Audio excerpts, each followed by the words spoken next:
ओम गम गणपतये नमः। ओम श्री सरस्वत्यै नमः। ओम श्री सद्गुरु परमात्मने नमः। श्री योग वासिष्ठ महारामायण निर्वाण प्रकरण 61वां सर्ग। इस सर्ग का विषय है कल्पांत में जगत का नाश होने पर भी अज्ञात ब्रह्म का हृदय जगत अविनाशी है। ब्रह्म का ज्ञान हो जाने पर तो तीनों कालों में जगत की सत्ता ही नहीं रहती। इसका अर्थ यह है कि यह जो जगत है वह कल्पांत में प्रलय को प्राप्त हो जाता है। यानी यहाँ जो भी बंधन के स्थान है, चाहे नरक लोक हो, चाहे पृथ्वी लोक हो, चाहे कोई भी लोक हो, वो सब तो नष्ट हो गए। जब जेल नष्ट हो गया तो जेल के कैदी भी स्वतंत्र हो जाने चाहिए। तो क्या वास्तव में ऐसा होता है? ऐसा नहीं होता है। अज्ञात ब्रह्म का हृदय का मतलब होता है कि जिसे ब्रह्म का ज्ञान नहीं हुआ है उसके हृदय में क्या रहता है? बोले संसार की सत्यता, उसकी वासनाएं ही दृढ़ रहती हैं। तो अज्ञात ब्रह्म का हृदय का मतलब होता है अज्ञानी व्यक्ति का हृदय। और बोलते हैं उसका हृदय और उस हृदय में जो जगत है उसका विनाश नहीं होता है, चाहे कल्पांत में प्रलय ही क्यों न हो जाए।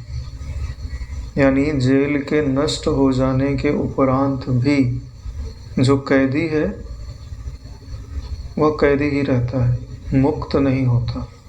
क्यों? क्योंकि वास्तव में यह जो जेल है वो अज्ञानी के लिए अविनाशी है। चाहे दिखे चाहे ना दिखे, वो अपने आप को बंधनवान अनुभव ही करता है। जैसे कैदी हैं तो क्या सदा जगते थोड़ी रहते हैं? जेल के अंदर सोते भी तो होंगे। जेल के अंदर सोते हैं तब सपने में भी उनको लगता है कि हम जेल में ही हैं, क्योंकि संबित बन गई ना जेल की, तो फिर वो जेल आदि के ही सपने देखते हैं। और गहरी नींद में है तो भी कोई संबित तो नहीं फुर रही, लेकिन जैसे ही जगेंगे वैसी स्मृति काहे की आएगी कि मैं बंधन में हूँ। जो घटना जेल में घटती है वही घटना अज्ञानी के हृदय में घटती है। ठीक वैसे ही कल्पांत आने के उपरांत भी अगर आपने तत्व ज्ञान नहीं कमाया, स्वरूप की निष्ठा नहीं कमाई, तो आप मुक्त होने वाले नहीं हैं। यही इस सर्ग का विषय है। लेकिन जो ज्ञानवान है उनके लिए क्या है कि ब्रह्म का ज्ञान हो जाने पर तीनों कालों में जगत की सत्ता नहीं रहती। यानी तीनों कालों में वो मुक्त है। यानी उन्हें लगेगा ही नहीं मैं कभी बंधन में था, ना अभी हूँ, ना आगे हो सकता हूँ। क्यों? क्योंकि बंधेगा कौन? जो काल की कल्पना के अंदर आएगा। जो काल की कल्पना का प्रकाशक है वह कभी काल से बंधता नहीं है। काल को आप बीतते हुए देख रहे हो कि नहीं देख रहे हो? देख रहे हो ना। तो काल के भीतर आपका शरीर हो सकता है, काल के भीतर आपका मन हो सकता है, लेकिन काल के भीतर आप स्वयं नहीं हो सकते। नारायण, बड़ी बात क्या है कि जो काल के भीतर है उसको भीतर रहने दो। जिन्हें ब्रह्म का ज्ञान हो गया है उनकी दृष्टि में तो तीनों कालों में जगत की स्थिति ही नहीं है। न जगत उनके लिए बाहर स्थित है, न जगत भीतर स्थित है। बाहर भीतर एक आनंद में सत्ता ही विद्यमान है। तो ना वो पहले बंधनवान थे, ना अभी बंधनवान है, ना आगे जाकर के कभी बंधनवान होंगे। तो कितनी बड़ी उपलब्धि है। यानी उनके लिए आनंद शाश्वत हो गया, और जिनके हृदय में अज्ञान स्थित है उनके लिए बंधन शाश्वत हो गया। नारायण, जिसको रेत का ज्ञान नहीं है, सूर्य की रश्मियों का ज्ञान नहीं है, चाहे आज देखे, कल देखे, परसों देखे, 100 साल तक देखते रहे, उसको रेत के अंदर जल दिखाई देता ही रहेगा और वो उसको पीने के लिए आकर्षित करता ही रहेगा।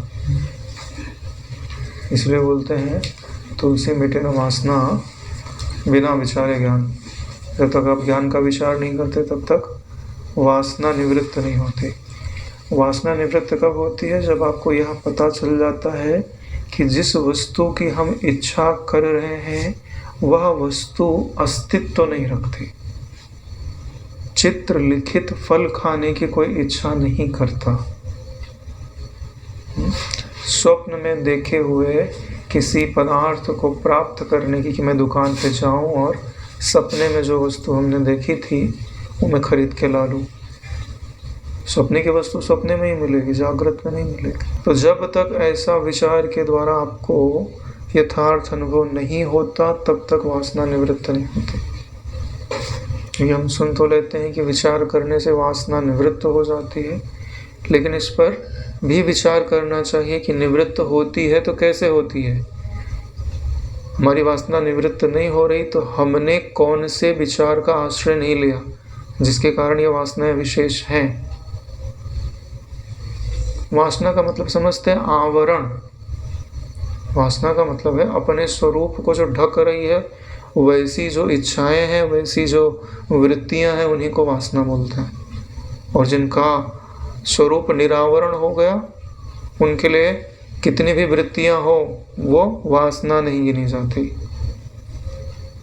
वासना उनकी बाधित हो गई, वो उसके दृष्टि को अवरोधित नहीं कर रही। अनादि अविद्या के कारण अज्ञात हुआ ब्रह्म ही अपने असली कूटस्थ पूर्णानंद स्वभाव को भूलकर यह कल्पना करता है कि मैं चलन स्वभाव, स्व अल्प स्वभाव आदि रूप हूँ। ये जो अविद्या है, क्या कह रहे हैं? अनादि अविद्या के कारण। अविद्या अनादि होती है, यानी कब से इसका प्रारंभ है ये कहा नहीं जा सकता। ब्रह्म अनादि है, ईश्वर अनादि है, जीव अनादि है, ईश्वर और जीव का भेद अनादि है, अविद्या अनादि है, अविद्या और चित्त का संयोग अनादि है। ये 6 चीज़ें अनादि कही जाती हैं। यानी कि हमारे चित्त में अविद्या कब से बैठी नहीं कहा जा सकता, अविद्या कब से है नहीं कहा जा सकता। ठीक है। और इसमें जो ईश्वर है, जीव है और ब्रह्म है, ये स्वरूप से अनादि है, लेकिन बाकी जो है वो ज्ञान से शांत हो जाते हैं। तो ये 6 अनादि हमको याद रखने चाहिए कि 6 अनादि क्या क्या है। तो उसी में से अविद्या जो है वो क्या है? अनादि है। और अविद्या के कारण ही जो हमारा स्वरूप है, जो अपरिच्छिन्न था, वो अज्ञात हो गया। अज्ञात होने के कारण जो हमारा कूटस्थ पूर्ण आनंद स्वभाव था वो पराये की तरह हो गया। भूल गए हम उसको। भूलने के उपरांत हमने उसी स्वरूप की दृश्य पर भावना कर दी कि हमारा जो आनंद है वो कहीं बाहर स्थित है। तो यही कारण है कि जब बाहर स्थित है तो हम बाहर से उसको उठाकर भीतर में ले जाना चाहते हैं। और जब हम अपने अपरिच्छिन्न स्वभाव को भूल गए तब देहादि को स्वीकार कर लिया, जो दिखाई दिया उसी को अपना मैं स्वीकार कर लिया, तो क्या घटना घट रही है? चलन स्वभाव, यानी आने जाने वाला, चलने फिरने वाला अपने को मानने लग गए। स्व अल्प स्वभाव, इसका मतलब होता है परिच्छिन्नता को धारण करना। 3.5 हाथ का शरीर मैं हूँ ऐसा स्वीकार करना। स्वल्प माने थोड़ा, आदि लगा दिया है तो इसके आगे कर्तृत्व है, भोक्तृत्व है ना। जितनी भी चीज़ें, जितनी भी उपाधियाँ आप जोड़ना चाहें जोड़ सकते हैं। इस तरह की कल्पना कर मन प्राण आदि के क्रम से भोक्ता रूप और भोग्य रूप होकर सदा सब तरह से उत्तरोत्तर संसारी ही बनता जाता है। यानी जितना ज़्यादा समय गुजारता जाएगा त्यों त्यों उसका जो संसारी पना है वो दृढ़ होता जाएगा। और संसारी पने के मूल में क्या है? भोक्तापन और भोग्य रूप होना। यानी मैं किसी का भोक्ता हूँ और कोई मेरा भोक्ता है। हम शरीर आदि को क्यों सजाते हैं? कि हमको देखे कोई और उसको अच्छा लगे। ठीक है, तो हम किसी के क्या बन रहे हैं? भोग्य। और हम किसी को देखते हैं और वो हमको अच्छा लगता है तो हम उसके भोक्ता हुए। तो यहाँ जीव परस्पर भोक्ता और भोग्य रूप से जुड़े हुए हैं। और कर्तृत्व भोक्तृत्व लक्षण संसार। संसार किसे कहते हैं? जो कर्तृत्व और भोक्तृत्व रूप जो जिसका लक्षण है।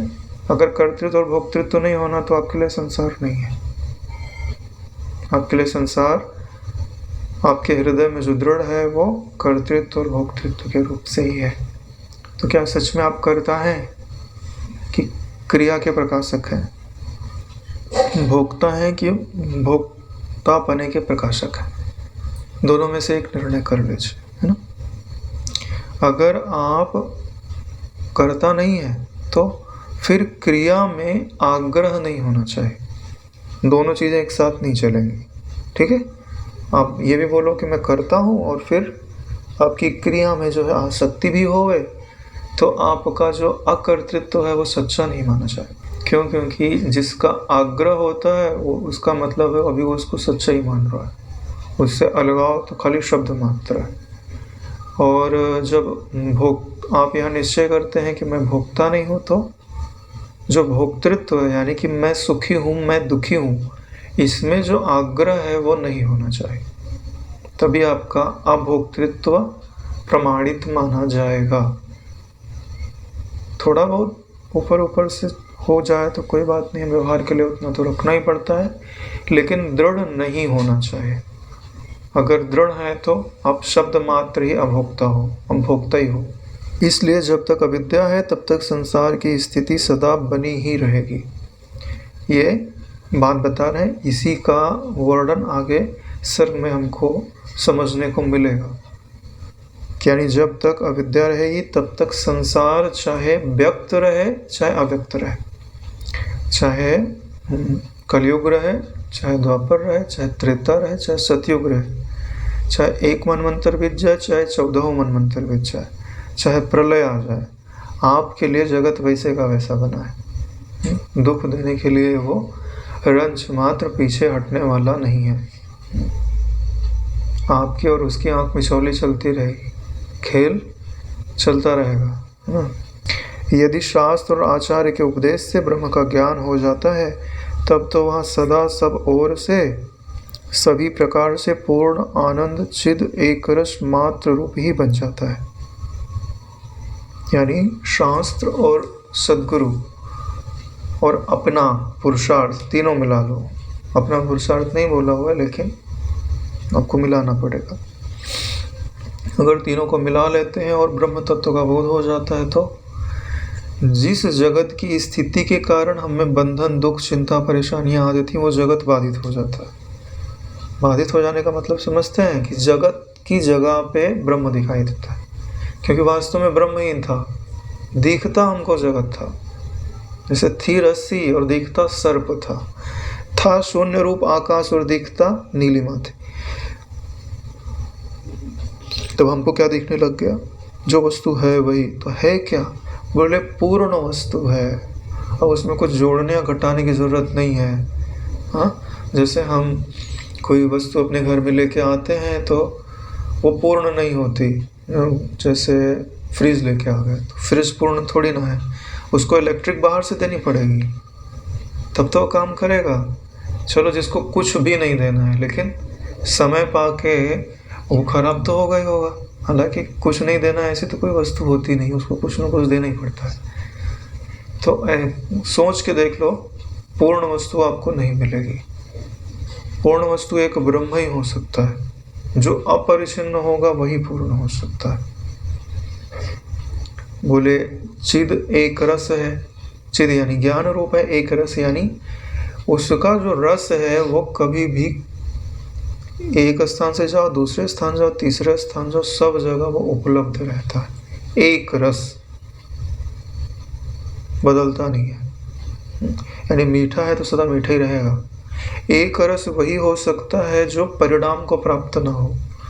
जैसे अभी दूध लिए हम और पीने लग गए, बढ़िया लग रहा है, लेकिन 6 घंटे रख दो दूध का परिणाम को प्राप्त हो जाएगा, विकारी हो जाएगा। तो जो निर्विकार होता है वही एक रस हो सकता है। तो वास्तव में जो एक रस है वो ब्रह्म तत्व ही है, पूर्ण चिद एक रस और निरतिशय आनंद रूप है। यानी सारे आनंदों का मूल स्रोत वही है। हमको लगता है कि हमको विषयों से आनंद प्राप्त हो रहा है, लेकिन ध्यान से देखिए, कभी देखने से आनंद मिलता है, कभी सुनने से मिलता है, कभी चखने से मिलता है, कभी किसी व्यक्ति के मिलने से होता है। तो ध्यान से देखो, विषय तो बदल गए ना, लेकिन उन सब में कॉमन कौन है? तुम कॉमन हो। इनको गणित पढ़ा होगा, उनको पता होगा कि 6 घटनाएं घट रही हैं और 6 में एक व्यक्ति कॉमन है, और 6 लोगों का मर्डर हो गया तो पकड़ा हो ही जाएगा। बोले सब तो मर गए, तू ही तो बचा वहाँ, इसका मतलब तू ही है इसका कारण। अरे यही तो सिद्धांत है। तो जो सब में कॉमन होता है उसी को उस चीज का कारण समझा जाता है। अरे वही की वही वस्तु होती है, 10 बार देखो तो फिर आनंद गायब हो जाता है। इसका मतलब है कि उसमें आनंद नहीं है। नहीं तो मिठास हर बार मीठी लगनी चाहिए। भाई शक्कर हलवा को जितनी बार खाओगे मीठी लगेगी, लेकिन जो मूवी अभी अच्छी लग रही है एक बार देख लो, हाँ बढ़िया आनंद है, लेकिन 10वीं बार देखो तो बोले बंद करो, सिर दुखने लग गया। होता तो फिर भी अच्छा लगता ना, इसका मतलब उसमें आनंद नहीं है। जो सब में कॉमन है उसी में आनंद है, यानी आनंद आपका मैं है, आपको पता नहीं चल रहा है। जैसे कुत्ता हड्डी चबाता है और दांतों से उसके रक्त जाता है, उसको लगता है कि हड्डी से रक्त आ रहा है।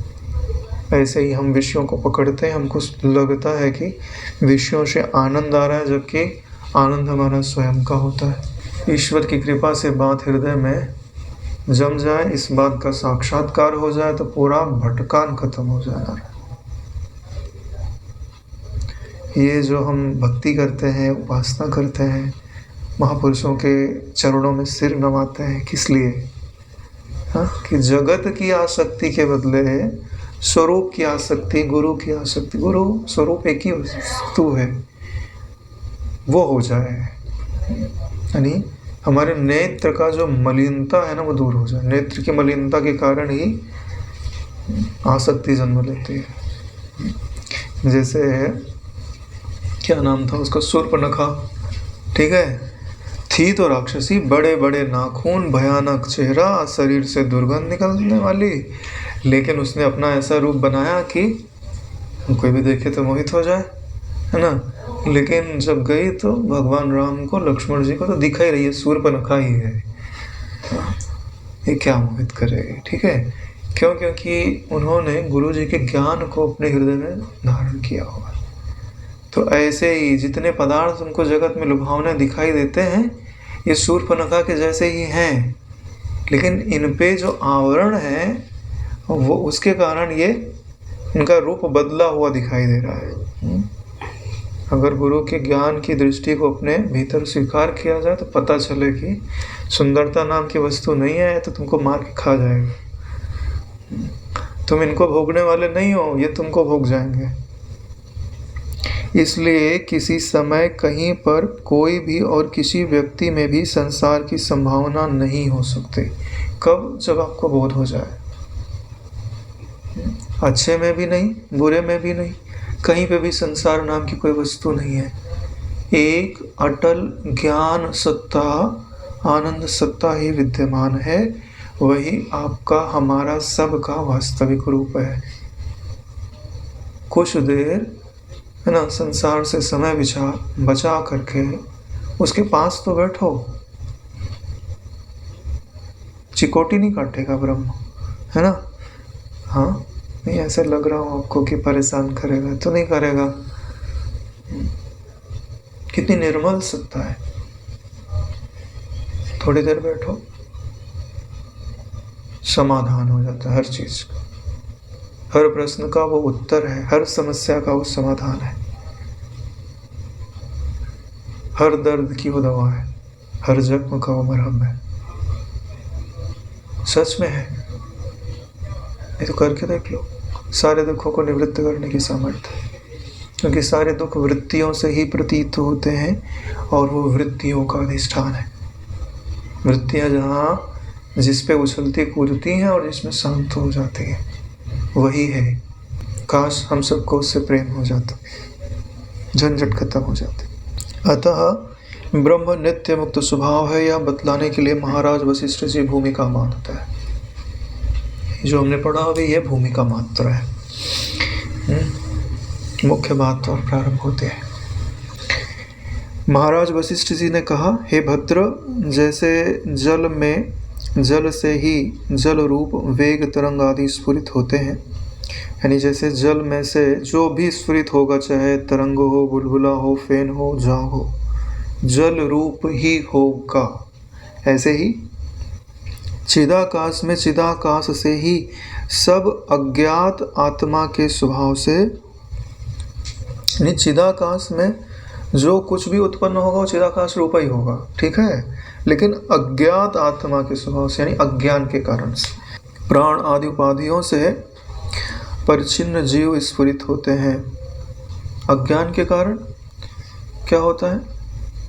प्राण आदि उपाधियों से परिच्छिन्न जीव स्फुरित होता है। यानी जो चिति तत्व है या आत्म तत्व है, उसमें एक दृष्टि का उदय हुआ कि मैं अब कुछ देखूं, तो कुछ तो था नहीं, यानी देखने लायक कुछ नहीं था उसके सिवाय। तो क्या दिखाई देता है?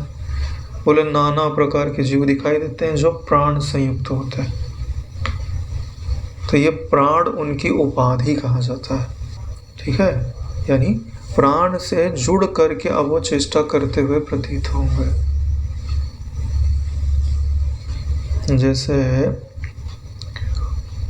एक सूर्य का प्रकाश तो एक जैसा वर्तमान है, अगर दर्पण लगा दिया जाए तो दर्पण की उपाधि के कारण सूर्य का प्रकाश जो है, उसका जो प्रतिबिंब पड़ेगा वो इधर उधर आता जाता हुआ प्रतीत होगा। वे ही जीव उत्तरोत्तर हजारों संकल्प विकल्पों के कारण संसार के बीज रूप होकर कारण बन जाते हैं और हम लोगों के मन कहे जाता है। हम लोगों का जो मन है वही संसार का बीज है नारायण। हजारों संकल्प विकल्प के कारण, देखो अभी जो हम देखते सुनते हैं उसका संस्कार हम संग्रहित कर लेते हैं, और जो भी दिखाई सुनाई देता है वो संकल्प विकल्प रूप ही होता है। फिर उन संस्कारों के अनुसार हम इच्छाएं करते हैं और उन इच्छाओं के कारण फिर से हमारा नवीन शरीर और नवीन जगत प्राप्त होता है।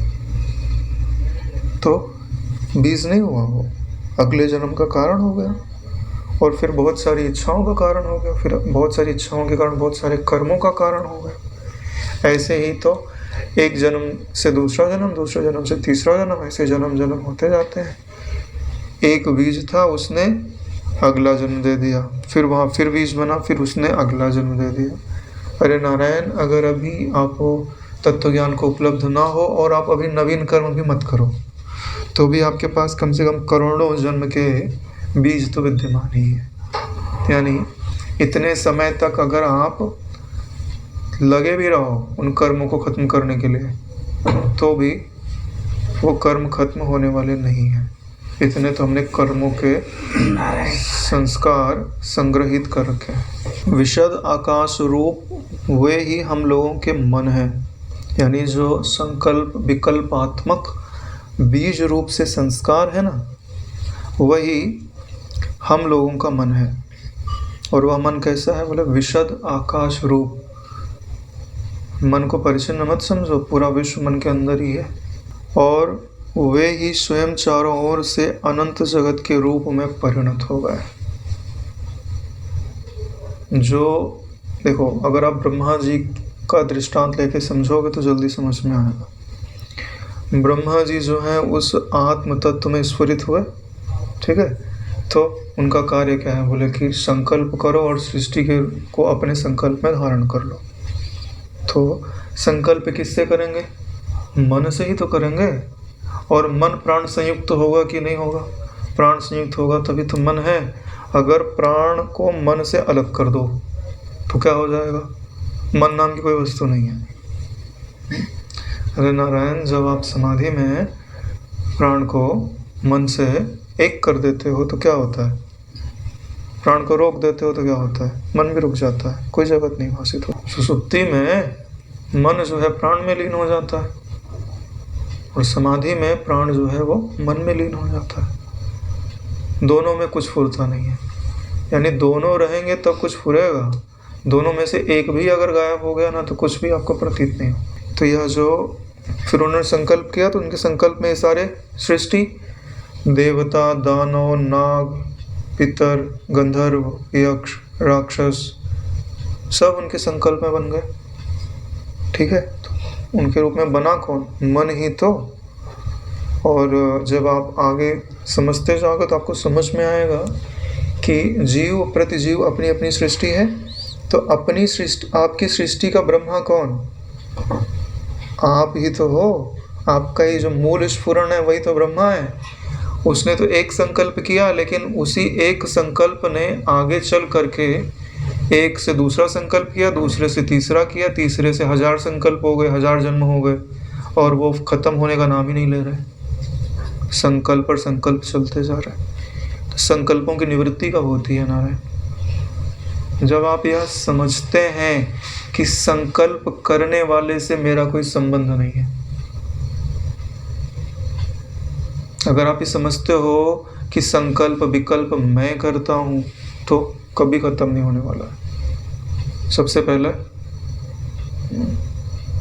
जो कनेक्शन है ना, पावर जो दे रहा है, जो गाड़ी का ब्रेक फेल हो गया तो सबसे पहले क्या करना पड़ेगा, है ना?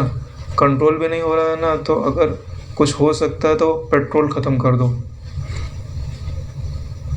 या अगर इलेक्ट्रिक व्हीकल है तो अगर वहाँ पावर सप्लाई आपको पीछे से मिल रही है, 2 लोग बैठे हो, तो जाके बोल दो भाई इलेक्ट्रिक की सप्लाई काट दो, पावर मिलना बंद हो जाए।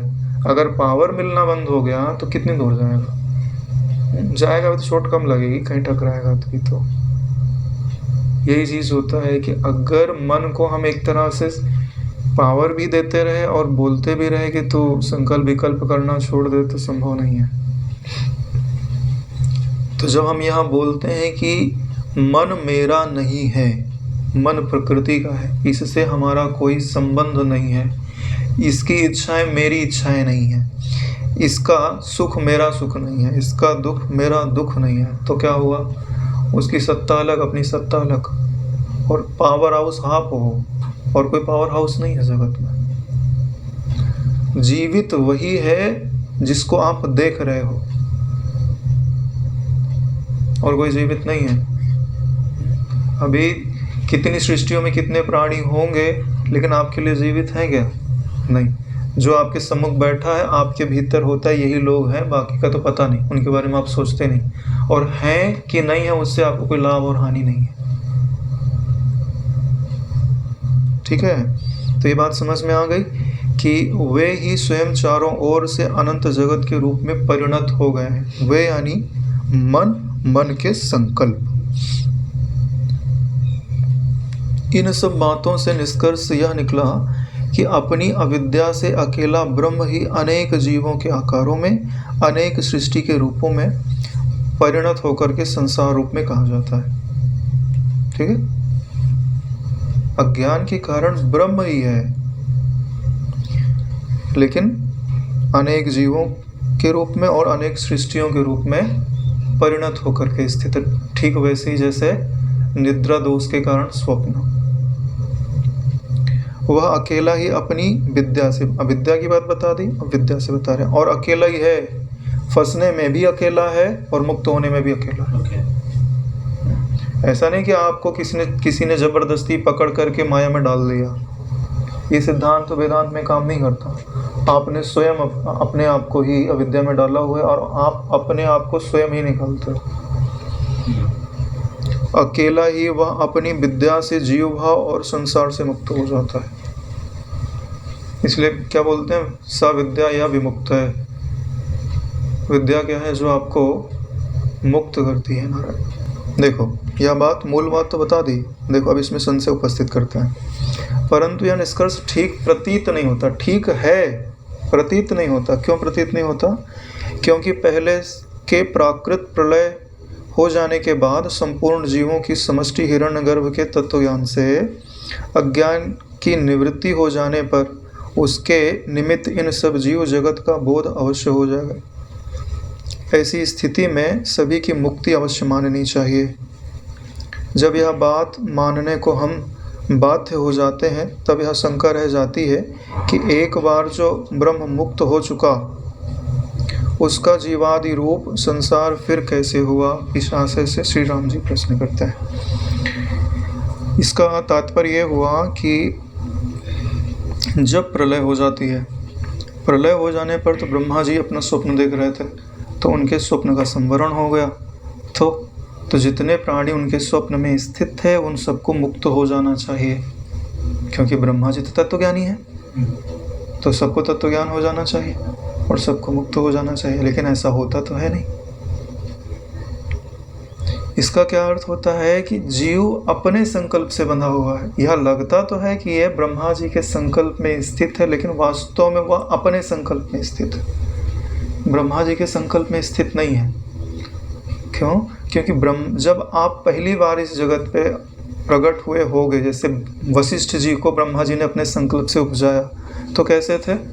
ज्ञान रूप थे नारायण, उनके भीतर अविद्या लेश मात्र नहीं थी। लेकिन बाद में अविद्या हम स्वयं कमाते हैं। प्रथम जन्म के बाद अगर फिर से प्रलय हो जाए तो मुक्त रूप हो जाओगे, कोई दिक्कत ही नहीं है। लेकिन आपको इस संसार रूपी उपवन में बंधनवान होने के लिए नहीं भेजा गया था। यह तो चींटी का विलास है। आप ईश्वर के पुत्र हो, ईश्वर रूप हो, यहाँ आओ, घूमो फिरो और चले जाओ। लेकिन यहाँ से किसी वस्तु को अपने साथ ले जाओ मत। लेकिन आपको यहाँ की वस्तुएं अच्छी लग गई और बोले कि हम इन वस्तुओं को ले जाएंगे, तो ले तो जा नहीं पाए, तो उनकी इच्छाएं चली गई आपके साथ में। जब इच्छाएं चली गई तो थे आप सत्य संकल्प, तो फिर से उन वस्तुओं को प्राप्त कराने वाला क्रम वापस आए। और फिर हमने अपनी गलती जो है सुधारी नहीं आकर के, हमने अपनी गलती दोहराई, बढ़ा के दोहराई। फिर ज्यों ज्यों जन्म से जन्मांतर होता गया, त्यों त्यों हमारी स्थूलता बढ़ती गई, त्यों त्यों हमारी जो शक्तियाँ थीं वो कम होती गई। अभी हम कितने पराधीन हैं? देव योनि में थे तो कितने स्वतंत्र थे, ये जहाँ प्रकट होना चाहे चले जाएं, बैठ करके ध्यान में जो देखना चाहे देख लें। स्थूलता आपको क्यों प्राप्त हो गई? देव योनि का मतलब होता है सतोगुण की प्रधानता। सतोगुण में इच्छाएं न्यून होती है नारायण। जब जितनी ज़्यादा इच्छाएं होंगी उतनी ही ज़्यादा पराधीन योनियों में आपको डाला जाएगा। जितनी इच्छाएं कम होंगी उतनी ही उच्च योनियों में आपको डाला जाएगा। जब इच्छाएं बाधित हो जाएंगी तब खेल खत्म, है ना, अपने घर में वापस आ जाओगे।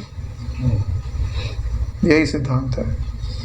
तो ये प्रश्न उपज रहा है उनका कि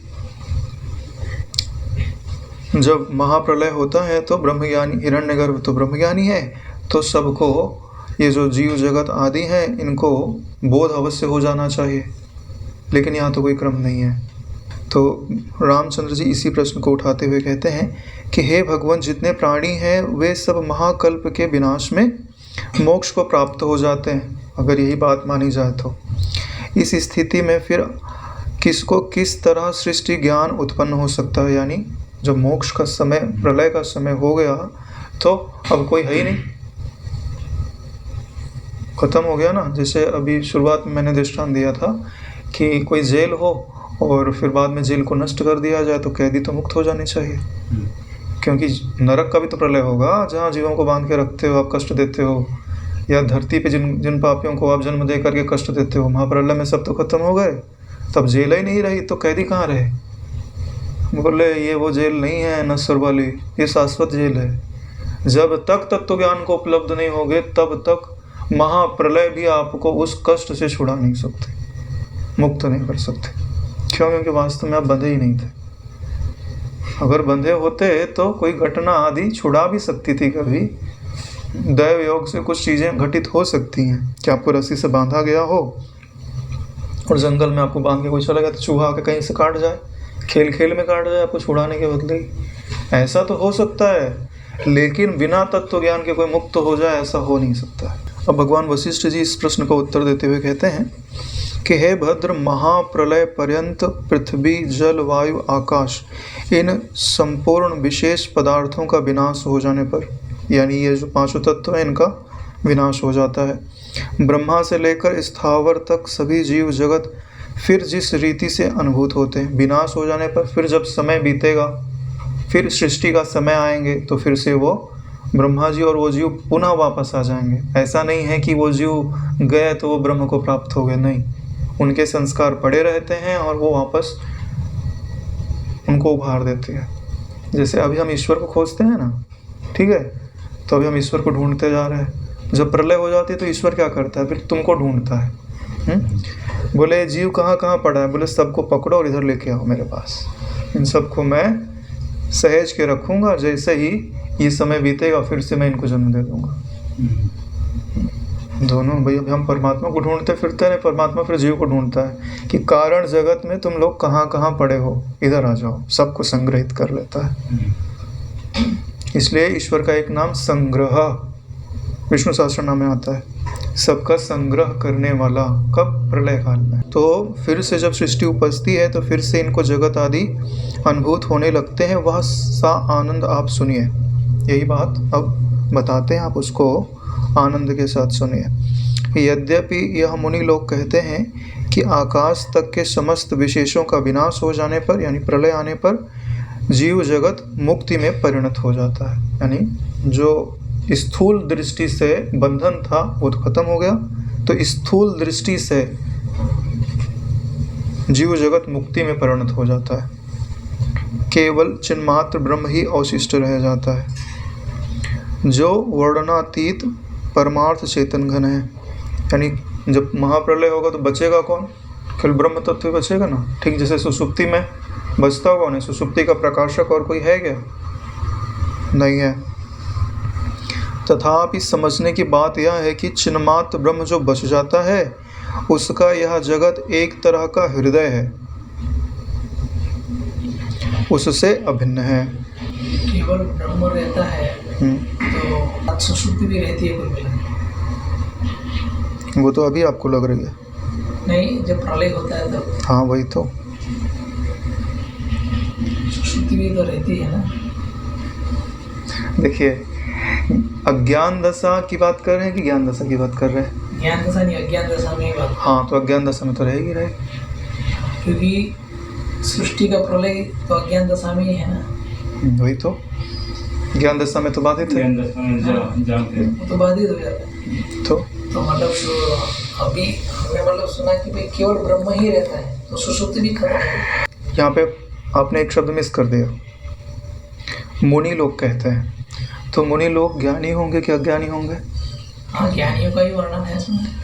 नहीं, दोनों दृष्टियाँ हैं नारायण, ऐसा नहीं है। देखो इसमें यही चीज़ आपको समझनी होती है कि कभी वो संसार दृष्टि का अवलंबन लेके बोलते हैं, कभी तत्व वाली दृष्टि का अवलंबन लेके बोलते हैं, तभी प्रश्न और उत्तर पॉसिबल होता है। तो देखिए अब प्रश्न बन क्यों रहा है? मुनि की दृष्टि आधार ले रहे हैं और वर्णन संसार दृष्टि का कर रहे हैं, इसलिए तो प्रश्न जनरेट हो रहा है। नहीं तो एक ही बात का अगर हम वर्णन ही करते जाएं तो प्रश्न ही नहीं जनरेट होगा। जब विरोधाभास उत्पन्न होता है तभी तो प्रश्न बनता है कि जैसा आप बोल रहे हो ऐसा पॉसिबल नहीं है, क्योंकि हम इस दृष्टि से देख रहे हैं, आप उस दृष्टि से देख रहे हैं, तभी तो प्रश्न बना हुआ है कि मुनि लोगों की दृष्टि में केवल ब्रह्म ही शेष रहता है। ठीक है, लेकिन वास्तव में क्या है? अगर केवल ब्रह्म ही शेष रहता होता तो सब ब्रह्म को प्राप्त हो गए होते और फिर से उत्पन्न नहीं होते, लेकिन फिर से तो उत्पन्न हो रहे हैं। इसका मतलब ब्रह्म ही शेष नहीं रहता होगा, वो जीव भी संस्कार सहित ब्रह्म में शेष रहते होंगे। यही तो बात हुई। लेकिन ये अज्ञानी की दृष्टि है, ज्ञानवान की दृष्टि नहीं है नारायण। तो देखो, चिन्मात्र ब्रह्म जो बच जाता है उसका यह जगत एक तरह का हृदय है, उससे अभिन्न है। ये अज्ञानी की दृष्टि है कि यह जो जगत है एक तरह से ब्रह्म का हृदय है। तो ब्रह्म का हृदय ये हो सकता है क्या? अज्ञान काल में ही हो सकता है, ज्ञान काल में नहीं हो सकता नारायण। हृदय माने घर, ब्रह्म का घर कभी जगत नहीं हो सकता है। जगत ब्रह्म में बाधित अवश्य हो सकता है। अभी जाके बोलेंगे तीन दृष्टियां हैं, एक ब्रह्म का हृदय जगत है, एक जगत का हृदय ब्रह्म है, और एक जगत जो है ब्रह्म में बाधित है। तीन दृष्टि होती है नारायण। जो अज्ञानी लोग हैं वो क्या समझते हैं कि जो ब्रह्म का मतलब सुख हो गया उनकी दृष्टि में, तो ब्रह्म का हृदय जगत हो गया, यानी चेतन जो है कहाँ आपके आगे रहने लग गया? जहाँ जगत है हृदय में वहाँ, यानी अपने आप को जीव समझ लिया। ठीक है, और जो मुक्ति की ओर चलने लगते हैं उनका क्या निश्चय होता है कि जहाँ जगत है वहाँ पे उन्होंने ब्रह्म को रख दिया, यानी जगत के हृदय में ब्रह्म आ गया। जहाँ पहले बीमारी थी वहीं पे फिर औषधि डाला, फिर औषधि ने काम कर दिया। फिर जब हमने जहाँ जगत था वहाँ ब्रह्म डाला तो उस ब्रह्म ने जगत को खा गया। बचा क्या? ब्रह्म ही ब्रह्म बचा, न बाहर जगत रह गया न भीतर जगत रह गया। तो 3 दृष्टियों का ये वर्णन करेंगे। तो इस चीज़ को थोड़ा सा समझाते हुए उन्होंने लिखा हुआ है, उसको भी पढ़ देता हूँ। यद्यपि मुक्त पुरुषों की दृष्टि से सभी जीवों की मुक्ति ही है, यानी जो मुक्त पुरुष होते हैं उनकी दृष्टि में कोई बंधन में है ही नहीं, क्योंकि कोई है ही नहीं, सच्चाई यही है। किसी के लिए कुछ भी बाकी नहीं बचता, किसी के लिए कुछ भी बाकी नहीं बचता। जैसे भी बोल रहे हैं ना कि जीवों का संस्कार बच जाता है, तो उनकी दृष्टि में क्या है? किसी के लिए कुछ भी बाकी नहीं बचता, ना उसके संस्कार है, ना कोई जीव है, ना कोई जगत है। तथापि दूसरे जो जीव हैं उनमें हर एक को तो तत्व ज्ञान नहीं हुआ है, सबको तो तत्व ज्ञान नहीं हुआ है। इसलिए उनकी दृष्टि से अपनी अपनी अविद्या तो नष्ट नहीं हुई, अतः बंधन का अनुभव अवश्य होता है। इसलिए अविद्या को निवृत्त अवश्य करना है। जैसे चंद्रलोक में जो मूलतः रहने वाले हैं, जो पहले से चंद्रलोक में रहते हैं, उनको चंद्रलोक तो भासेगा, और जो अभी अभी चंद्रलोक जा पहुँचे हैं उनकी दृष्टि में चंद्रलोक की स्वअल्प स्वरूपता अत्यंत असत्य है। यानी उनकी दृष्टि में तो चंद्रलोक बृहत है, बड़ा है, छोटा थोड़ी ना है। अभी हमको यहाँ से छोटा सा चांद दिखाई देता है, तो चंद्रलोक की बात कर रहे हैं। अगर हम समझ लें वही चंद्रलोक है, तो हमारी दृष्टि में कैसा है? बोले स्वअल्प। लेकिन जो वहाँ पे खड़ा हो जाए तो उसको तो चारों तरफ विस्तृत दिखाई देगा ना। परंतु भूमि पर स्थित पुरुष की दृष्टि से तो चंद्र स्वल्प है। ऐसे ही यहाँ पर भी जानना चाहिए। इसी बात को स्पष्ट करते हुए कहते हैं, यानी जो ब्रह्म तत्व में पहुँच गया है उसके लिए ब्रह्म तत्व ही ब्रह्म तत्व है। लेकिन जो ब्रह्म तत्व नहीं पहुँचा हुआ है उसकी दृष्टि में बोले वो भी किंचित कोई पदार्थ होता होगा। वही देव बद्ध दृष्टि से जगत को अपना स्वभाव और हृदय समझता है। वही देव शब्द क्यों बोल रहे हैं? कि उसका वास्तव में स्वरूप कैसा है? बोले ब्रह्म। लेकिन अब उसके हृदय में भी बैठा कौन है? बोले जगत। वही देव बद्ध दृष्टि से अज्ञान को स्वीकार करके जगत को अपना स्वभाव और अपना हृदय समझता है। जगत समझते हैं ना, जो एक जैसा ना रहे, बदल जाए। तथा मुक्ति दृष्टि से वैसा नहीं समझता। और जो मुक्त दृष्ट है, मुक्त हो चुका, उनकी दृष्टि में ऐसा है क्या? तो ये हृदय जो शब्द लिखा हुआ है ना, ये बड़े गहन अर्थ को रखता है। हृदय में जो अय शब्द है वो अयन को द्योतित करता है। अयन माने घर होता है ना रे। जो आपका वास्तविक घर है वही आपका हृदय कहा जाता है। जैसे भगवान बोलते हैं गीता में हृदयम पार्थ, यानी गीता में भगवान निवास करते हैं। तो जहाँ आप निवास करते वही आपका घर माना जाएगा। अगर अभी आपको लगता है मैं जगत में रहता हूँ तो जगत आपका घर है। अगर आपको अभी लगता है कि मैं ब्रह्म में रहता हूँ तो ब्रह्म आपका घर है। स्वयं विचार करके देखना चाहिए कि आपका आयन क्या है। आत्मा के विषय में तात्विक विचार करके स्थित मुक्त स्वभाव हम लोग तो जगत को विनोद से, यानी जब यह जगत बाधित हो चुका है पर उसका केवल जले हुए वस्त्र के सदृश भास होता है, इस प्रकार कौतुक से कुछ है यूँ देखते हैं, वास्तविक रूप में नहीं देखते हैं। ये वशिष्ठ जी अपनी तरफ से बता रहे हैं कि जो हम ज्ञानवान लोग हैं, यानी तत्व विचार करके मुक्त स्वभाव में स्थित जो लोग हैं, वो जगत को विनोद मात्र कैसा देखते हैं? जैसे किसी का कपड़ा जल गया हो, हम पहनेगा, दिख तो सकता है कि पड़ा हुआ है, क्योंकि जब तक राख को डिस्टर्ब नहीं किया जाए तब तक वैसी आकृति दिखती तो है, लेकिन अब उस वस्त्र को पहना नहीं जा सकता ना रहे। उठाने जाओगे तो चूरा चूरा हो जाएगा।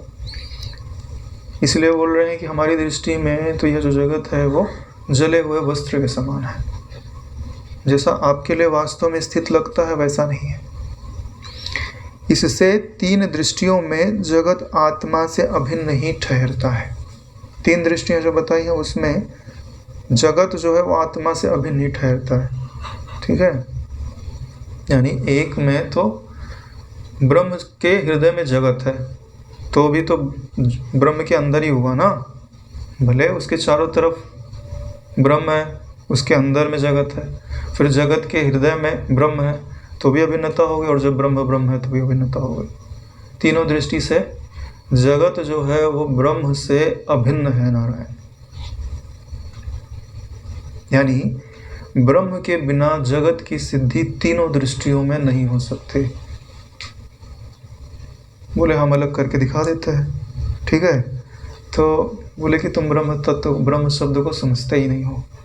ब्रह्म शब्द का क्या अर्थ होता है? बोले तुम सो जाओ और फिर कुछ सिद्ध करके दिखाओ, ठीक है। तुम रहोगे तब तो सिद्ध करोगे, और तुम हो इसका मतलब ब्रह्म तो है ही है। बड़ी बात यही होती है, जब शास्त्रार्थ आदि करते हैं ना, तो जो तत्व को समझते नहीं है वो शब्द को पकड़ते हैं, और जब शब्द को पकड़ते हैं तो एक जगह मात खा जाते हैं। यही तो कारण था कि याज्ञवल्क्य से जितने शास्त्रार्थ करने वाले आए सब पराजित होके गए।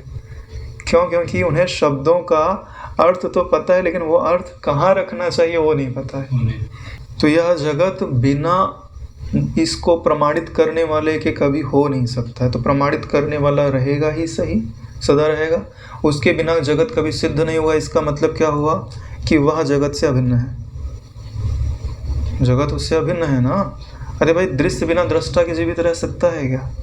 नहीं रह सकता ना। अरे भाई, देखने वाला होगा तब तो दिखेगा। इससे तीनों दृष्टियों में जगत आत्मा से अभिन्न ही ठहरता है। इसलिए इसका क्या विनाश और क्या उत्पत्ति। न इसका विनाश होता है न उत्पत्ति होती। लेकिन यह ज्ञानियों की दृष्टि है। अभी फिर से अज्ञानियों की दृष्टि पकड़ेंगे। जैसे इसका परम कारण विशुद्ध आत्मा अविनाशी है, वैसे ही उस आत्मा का हृदयभूत यह जगत अविनाशी ही है। अब देखो, जगत को अविनाशी कह रहे हैं, ये ज्ञानवान की दृष्टि नहीं है, ये अज्ञानी की दृष्टि है। यानी जिसको अज्ञान है वह यह सोचे कि जगत का प्रलय हो जाएगा, मैं मुक्त हो जाऊंगा, तो वह बात सत्य नहीं। उसके लिए जगत अविनाशी है, उसके लिए बंधन अविनाशी है, उसके लिए भ्रम अविनाशी है। जगत अविनाशी है तो महाकल्प, आवांतर कल्प आदि का व्यवहार हो सकता है। इस प्रकार की यदि कोई शंका उठाए तो वह भी युक्त नहीं है, क्योंकि महाकल्प आदि भी तो जगत के अवयव हैं। तो जो समय आदि अनुभव में आता है तो क्या जगत से अलग थोड़ी ना है, जगत से एक रूप है। तो अगर जगत को अविनाशी कहा जाएगा तो महाकल्प आदि भी अविनाशी कहे जाएंगे। जब उक्त रीति से जगत नित्य और स्थायी है, तब उसके अंगभूत महाकल्प आदि अनित्य और अस्थायी कैसे हो सकते हैं? यानी उन्हें भी आपको नित्य और स्थायी मानना पड़ेगा। तो यह तो कहा ही नहीं जा सकता कि कारण एक समय में नष्ट होकर दूसरे समय में आ जाते हैं। कारण एक समय में, जैसे आप एक समय में नष्ट हो गए, मर गए, और फिर अगले घंटे में फिर से पैदा हो गए, फिर से आ गए, तो इसका मतलब क्या होता है कि आप मरे ही नहीं थे। अरे भाई, जो मर जाए तो वो फिर से कैसे आ सकता है? ये बोलते हैं ना कि हमने दोबारा जन्म ले लिया, तो जो जन्म ले रहा है वो नहीं मरा नारायण, शरीर मरा। अगर वो मर गया होता तो दोबारा कैसे आता? इसका अर्थ यही होता है कि अगर कारण एक समय में नष्ट हो जाता है तो दूसरे समय में नहीं आ सकता। अगर आ रहा है तो इसका मतलब वो नष्ट नहीं हुआ है, कुछ और नष्ट हुआ है, वो नष्ट नहीं हुआ। इसलिए यह मानना होगा कि सत्य स्वरूप जो कल्प सृष्टि आदि है, अज्ञानी की दृष्टि में समझ के रखिएगा, नहीं तो आप बाद में बोलने लगो कि एक दिन आप तो जगत को अविनाशी बोल रहे थे। सत्य स्वरूप जो कल्प सृष्टि आदि हैं, वे ही जप माला के अंगभूत मड़ियों के सदृश बार बार काल चक्र से घूम घूम कर फिरा जाता है। जैसे माला की मड़ी होती है ना अपने मन के, तो सुमेरु निकाल दो विद से, फिर सुमेरु ही ब्रह्म है, इसलिए ब्रह्म का उल्लंघन नहीं किया जाता है। अगर सुमेरु निकाल दो, माला कभी पूरी होगी? घुमाते रहो। ऐसे ही अज्ञानी का जो मन है उसमें ब्रह्म रूपी या गुरु रूपी सुमेरु नहीं होता। इसके लिए उसका जो चक्र है ना वो कभी पूरा नहीं होता। तो उसका जो चक्र क्या है? अविनाशी। उसका जो घूमना है वो अविनाशी हुआ कि नहीं हुआ? है तो विनाशी। अगर सुमेरु होता तो विनाशी हो जाता। एक प्रारब्ध पूरा होने पे निर्वाण, ठीक है। लेकिन अगर बीच में सुमेरु नहीं है तो अरे जहाँ चालू किया था फिर आया, फिर वो चलते ही जाएगा, चलते ही जाएगा। इसलिए देखो, चारों युग का उदाहरण ले लो ना, चारों युग पूरे होते तो फिर से पुराना वाला आ जाता है। इस देहांतर देख लो, मृत्यु को प्राप्त होता है, फिर जन्म लेता है, फिर चलते रहते हैं, चक्र चलता रहता है। उसी बात को यहाँ बता रहे हैं कि जैसे जब की माला होती है उसके मणि बार बार घूम करके फिर से आ जाते हैं, वैसे ही उसकी गति आगे चलती रहती है। अतीत, भविष्य आदि कल्प और सृष्टि आदि को लेकर कल्पादि में परस्पर जो भेद बुद्धि हो जाती है, उसका एकमात्र कारण इस विषय का व्यापक अज्ञान ही है। तो ये जो उनकी नाना प्रकार की गति है, जो इस चक्र की भांति वो घूम रहे हैं, उसी में कभी सुसुप्ति आती है, कभी जागृत आता है, कभी स्वप्न आता है। ऐसे ही कभी महाकल्प भी आता है, कल्पांत भी आता है, प्रलय भी आता है, लेकिन कभी मुक्ति नहीं है। वो चक्र चलते रहता है। उसके मणि एक जैसे नहीं है, जैसे अपन मणि घुमाते एक जैसे नहीं है। लगातार अवस्थांतर हो रहा है, देशांतर हो रहा है, रूपांतर हो रहा है। कभी मनुष्य है, कभी यक्ष है, कभी राक्षस है, और कभी सुसुप्ति में सोया हुआ है, कभी महाप्रलय में मग्न है, लेकिन उसका जो चलना है वो कभी खत्म नहीं हो रहा। क्यों नहीं खत्म हो रहा? व्यापक अज्ञान के कारण। इसका कारण इस विषय का व्यापक अज्ञान है। परंतु इस अज्ञान को यदि हम देखते हैं तो हाथ नहीं लगता। अगर विचार करके देखो कि अज्ञान कोई वस्तु है जो इसको घुमा रही है, तो मिलेगी क्या? नहीं मिलेगी। अतः भेद बुद्धि कल्पादि की अस्थायीता आदि में हेतु नहीं हो सकती। हे श्री राम जी, इसलिए किसी की ना तो कुछ सृष्टि होती है, अब ज्ञान की बात आ गई, किसी की ना तो कुछ सृष्टि होती है, ना किसी समय कुछ नष्ट होता है, और ना कभी कुछ उत्पन्न होता है। यह जो कुछ दृश्य है सब शांत अज ब्रह्म रूप ही स्थित है। ये बात आपको पकड़नी है। ऊपर की बातें अगर समझ में नहीं भी आ रही तो ये बात आपको समझ में रख लेनी है कि भाई कोई उत्पन्न होगा तब तो नष्ट होगा, है ना। कोई उत्पन्न नहीं हुआ तो क्या आप उसको बंधन में डाल सकते हैं? अच्छा, क्या उसकी आप मुक्ति करा सकते हैं? नहीं करा सकते। अरे कोई बंधन में होगा तब तो मुक्त होगा। इसीलिए तो बोल रहे हैं कि ना कुछ उत्पन्न होता है, ना कुछ नष्ट होता है। या जो कुछ दृश्य है सब शांत है। ये दृश्य शांत है क्या? शांत है। अगर दृश्य दृष्टि पक्की है तो दृश्य शांत नहीं हो सकता। दृश्य लगातार अशांत है। लेकिन दृश्य दृष्टि नहीं है, ब्रह्म दृष्टि है, तो है ना। पर्दे के ऊपर कितना ही ज़्यादा, मूवी में पर्दा लगा दिया गया ना, तो कितना ही ज़्यादा उपद्रव दिखाई दे रहा हो, पर्दा अशांत है क्या? शांत, ज्यों का त्यों एक जैसा। अभी ये जो आकाश तत्व यहाँ पे व्यापा हुआ है, उससे तदात्म्य कर लो कि वही ज्ञान रूप आकाश में हूँ, और उस दृष्टि को पक्की कर लो, और उसमें इन देहों को कर दो कि ये देह अभी तो दिख रहे हैं, थोड़े समय के बाद नहीं हो जाएंगे। एक समय मैं चिंतन करते करते बैठा, मैंने बोला इन सबको रिवर्स कर देते हैं। जितने प्राणी दिखाई दे रहे हैं ना परिचय वाले, 50-60 साल पहले तो नहीं रहे होंगे, 50 साल रिवर्स कर देते हैं। ठीक है, तो मुझ ज्ञान आकाश में तो सब सारी घटनाएं घट रही हैं, तो अपने आप को किया स्थिर और इनको कर दिया रिवर्स। फिर ध्यान से देखा ना तो पाया कि यहाँ तो कोई है ही नहीं, परिचय वाले ही नहीं है, शून्य सब, कोई परिचय वाले नहीं, एकदम शांत। वहाँ एकदम अच्छी शांति रहती है। परिचय वालों से ही डिस्टर्बेंस है, अपना भी शरीर उपलब्ध नहीं होता है। बड़ी चीज़ क्या है पता है? हम ना आगे जाना चाहते ना पीछे जाना चाहते, दृश्य के साथ साथ चलना चाहते हैं। परेशानी यही है, या तो तुम दृश्य के आगे निकल जाओ तब दृश्य अनुपलब्ध हो जाएगा, या तो दृश्य के पीछे चले जाओ तब दृश्य अनुपलब्ध हो जाएगा। ये बात हमने उस दिन भी बताई थी कि अगर पूरे पर्दे पे दृश्य चल रहा है तो आपको यह इंतजार करना चाहिए कि दृश्य कब बंद होगा। बिना पर्दे का दर्शन किए उठो मत, तब तो आपको समझ में आएगा कि पहले इसी पर दृश्य आदि दिखाई दे रहे थे।